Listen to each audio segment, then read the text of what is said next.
बंधु माने धार्मिक शास्त्र अनुसार कार्तिक पूर्णिमा दिनटी को बहुत खास माना जाय थाए। कारण एही मासरे पड़िबाकु थिबा कार्तिक पूर्णिमा को त्रिपुरी पूर्णिमा एवं गंगा स्नान नाम जानी थांती। हिंदू धर्म रे पूर्णिमार विशेष महत्व रही थाए। कारण पुराण मान्यता अनुसार स्नान दान व्रत तप एवं मोक्षर पूर्णिमा बोली कहा जाय थाए। कार्तिक पूर्णिमा दिन जदि आपण ब्रह्म मुहूर्तर उठी कौनसी नदी बा पुष्करिणी रे स्नान करी उदित सूर्य को जल अर्पण करती ताहा सबुठार उत्तम फलदायी बोली माना जाय थाए। एही दिन दान करिबार विशेष महत्व रहिछि। कारण एही दिन दिया जाइथिबा दान केबे भी व्यर्थ जाए नाही एवं एहा द्वारा अनेक पापर नाश मध्य होइथाए। आमर हिंदू शास्त्र अनुसार एही पूर्णिमा दिन बहु दुर्लभ एवं शुभ संयोग रही थाए। कारण एही दिन कृतिका नक्षत्र बनुछि। एही दिन भगवान भोलानाथ त्रिपुरा नामक असुरर संहार करथिले। सेथिपाई कार्तिक पूर्णिमा को त्रिपुरा पूर्णिमा बोली मध्य कहा जाय थाए। कार्तिक मासरे विशेष करी कार्तिक पूर्णिमा दिन स्नान करिबार विशेष महत्व रहिछि। तेबे बंधु माने आपण माने जदि कार्तिक पूर्णिमा दिन ब्रह्म मुहूर्तर उठी सूर्योदय पूर्वर स्नान करि नियंती एवं से दिन स्नान करि सारिबा परे आपण सूर्य को जलार्घ्य अर्पण करी आपण से दिन जदि किछि दान पुण्य करंती तेबे एहा अत्यंत शुभ फलदायी होइथाए। एवं जदि आपण कौनसी नदी किंबा पुष्करिणी रे स्नान करि पारु नाहंती आपणको घर निकट रे सेपरि किछि सुविधा नाही तेबे आपण घरे जो जल रे स्नान करूछंती सेथिरे अल्प किछि गंगा जल मिसाई मध्ये स्नान करि पारिबे। तेबे मने रखिबे आपण जदि गरम पानी रे गाधौछंती गरम पानी रे गंगा जल मिसाइबे नाही। ठंडा पानी रे ही अर्थात जो नॉर्मल पानी रहिछि सेथिरे ही आपण गंगा जल मिसाई स्नान करि पारिबे। जदि आपण निज स्नान जल रे गंगा जल मिसाई स्नान करूछंती तेबे यह आपनको तीर्थ जल रे स्नान करिबार पुण्य फल प्रदान करिथाए। एपरि करिबा द्वारा आपणक जीवनर अनेक कष्ट एवं समस्या दूर होइथाए। जदि आपण घरे पूजा विधि करूछंती तो पूजा घरे दीप अवश्य जलांतु। जदि आपणक पक्षे संभव हुए तेबे एही दिन आपण व्रत मध्य रखंतु। एही दिन आपण तामसिक भोजन करंतु नाही। पियाज रसुण आमिष निशा द्रव्य एसबु ठारो आपण दूर रे रुहंतु। एही दिन आपण सात्विक भोजन खांतु। पूजा घरर देवी देवता माननकु गंगा जल रे अभिषेक करांतु। एही दिन विशेष रूप रे भगवान श्री हरि एवं मां लक्ष्मीकर पूजार्चना करंतु। कारण पूर्णिमा तिथिटी श्री हरि विष्णुकर अटे। आपण एही दिन श्रीहरि विष्णु सहित मां लक्ष्मी को मध्य पूजार्चना करी भोग अर्पण करंतु। पंचोपचार विधि रे पूजार्चना करंतु। आपण श्रीहरि विष्णु को जो भोग अर्पण करूछंती सेथिरे तुलसी पत्र रखंतु। कारण तुलसी पत्र बिना कोनोसी भी भोग को श्री विष्णु स्वीकार करिनथांती। मात्र मां लक्ष्मी को आपण जो भोग देबे सेथिरे आपण तुलसी पत्र पकाइबे नाही। एही कथार आपण विशेष रूप रे ध्यान रखिबे। भगवान श्री विष्णु एवं मां लक्ष्मीकर आरती करंतु। एही दिन आपण अधिकरु अधिक मंत्र जप करंतु। आपणकु जदि कोनोसी मंत्र जणा नाही तेबे आपण ओम नमः भगवते वासुदेवाय नमः एही मंत्र को जप करंतु। बंधु माने पूर्णिमा तिथि रे चंद्रमांकर विशेष पूजा विधि रही थाए। जेतेबेले चंद्र उदय होउछंती सेतेबेले आपण चंद्रमांकर पूजा करंतु एवं चंद्रमांको अर्घ्य दियंतु। एपरि करिबा द्वारा आपणको पापरु मुक्ति मिली थाए।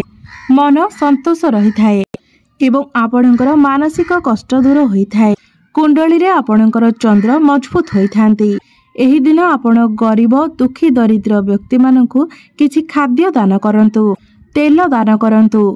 एही दिन तैल दान करिबा द्वारा आपणको पुण्य प्राप्ति होई थाए। आपणकर पितृपुरुष शांति होई थांती। एही दिन आपण निजर सामर्थ्य अनुसार ही दान करंतु।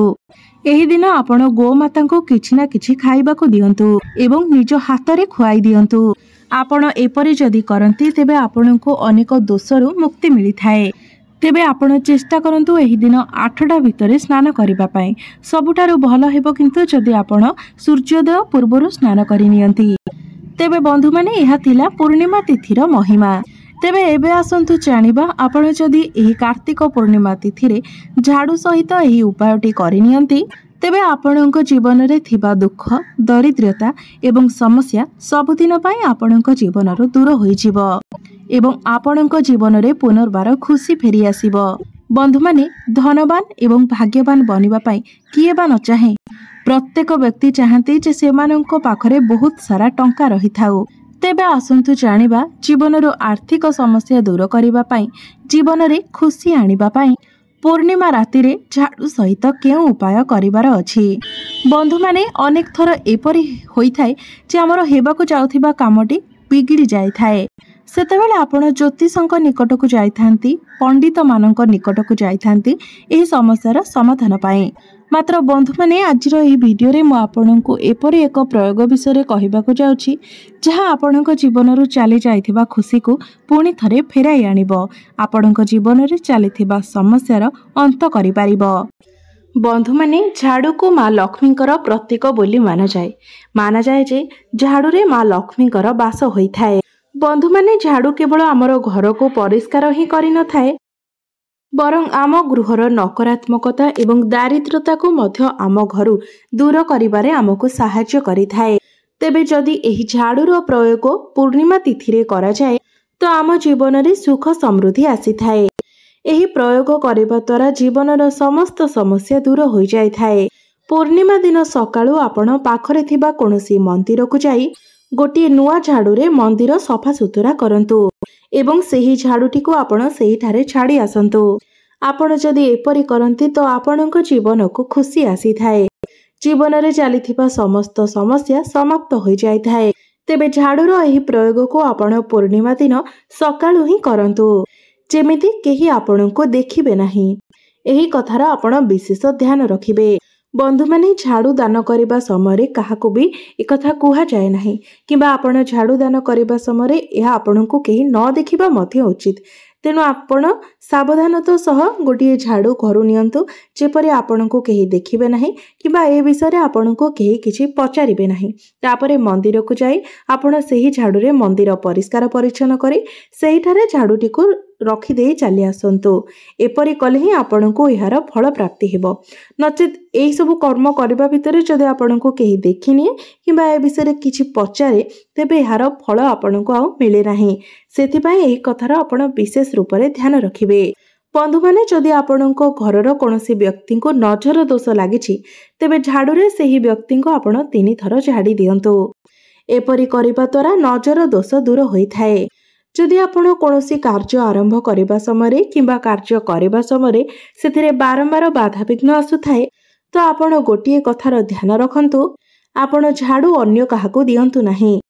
बेले बेले झाड़ू पुराणा होई जिबा द्वारा आमे एहाको अन्य को देई थांती, मात्र एपरि भूल आपण कदापि भी करंतु नाही।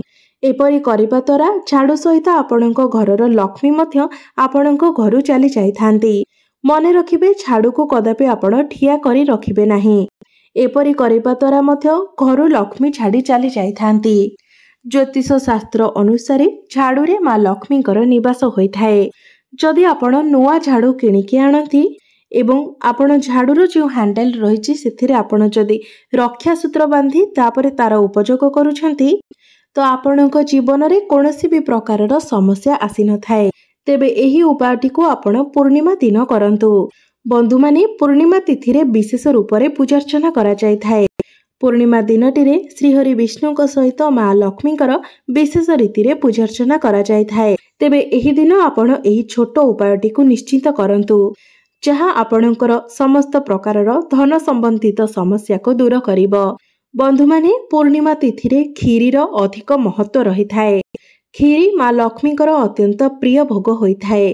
तेबे आपण पूर्णिमा दिन माँ लक्ष्मी को खीरी प्रस्तुत करिकी भोग स्वरूप अर्पण करंतु एवं जदि संभव हुए तो एही दिन आपण घर पाखरे थिबा मंदिर रे गोटिए किंबा 3टी मने रखिबे आपण विषम संख्या रे झाड़ू दान करिबे।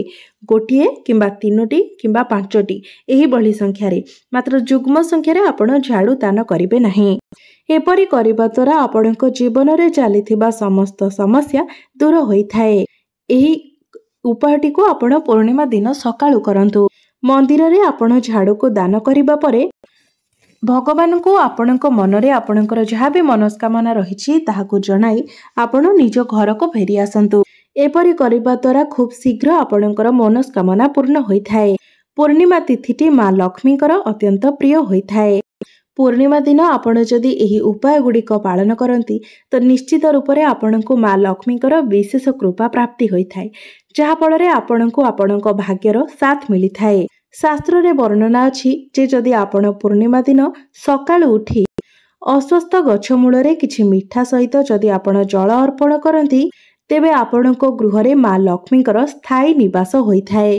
जदि आपणकर दाम्पत्य जीवन में किछि समस्या थाए ताहा मध्य दूर हो जाए एवं आपणकर दाम्पत्य जीवन सुखमय होइथाए। तेबे जदि आपणको दाम्पत्य जीवन में किछि असुविधा अछि, किछि समस्या अछि, तेबे आपण दुई जण मिसी चंद्रमा को अर्घ्य दियंतु। एपरि करिबा द्वारा आपणकर दाम्पत्य जीवन में मधुरता आसीथाए। पूर्णिमा दिन आपण माँ लक्ष्मी सम्मुखरे आपणको गृहरे माँ लक्ष्मीकर जो प्रतिमा किंबा फोटोचित्र रही सेही सम्मुखरे गोटे लाल रंगर कपड़ा बिछाई दियंतु। ता उपरे 5टी कौड़ी, गोटे रूपार कॉइन, अक्षत अर्थात जो चाउल भांगी जाई नथिबो एसबु को आपण बांधिके गोटे पुटुली बनाई दियंतु। ता पर दिन सकाळे आपण एही पुटुलीटी को नेकी निज धन रखुतिबा स्थान रे दक्षिण दिग को रखि दियंतु। एपरि करिबा द्वारा आपणको गृहरे केबेबी धनर अभाव होई नथाए, केबेबी आर्थिक समस्या आसी नथाए। पूर्णिमा दिन आपण निज घरर मुख्य द्वार रे किछि पानी छिंची झाड़ू लगांतु, यह अत्यंत शुभ होइथाए। एपरि करिबा द्वारा राति सारार नकारात्मकता दूर हो जाइथाए। तेबे बंधु माने कार्तिक पूर्णिमा दिन आपण जेतेबेले सोउछंती सेतेबेले सोइबा पूर्वरु आपणकर घरर झाड़ूटी को आनिकी मुख्य द्वार सम्मुखरे रखि दियंतु एवं सेही झाड़ू तले आपण 4-5टी जीरार दाना पकाई दियंतु। तापर दिन सकाळे आपण जेतेबेले घर ओळैबे सेही जीरा सहित आपण घर सफा करंतु। एपरि करिबा द्वारा आपणक गृहर नकारात्मकता दूर हो जाइथाय, वास्तु दोष दूर हो जाइथाय, जहा फल आपणक गृहरे माँ लक्ष्मीकर स्थायी वास होइथाए। तेबे बंधु माने एही पवित्र कार्तिक पूर्णिमा दिन एही उपाय गुड़िक आपण निश्चय पालन करंतु। आपणकर समस्त समस्या निश्चित भावरे दूर होइजिबो।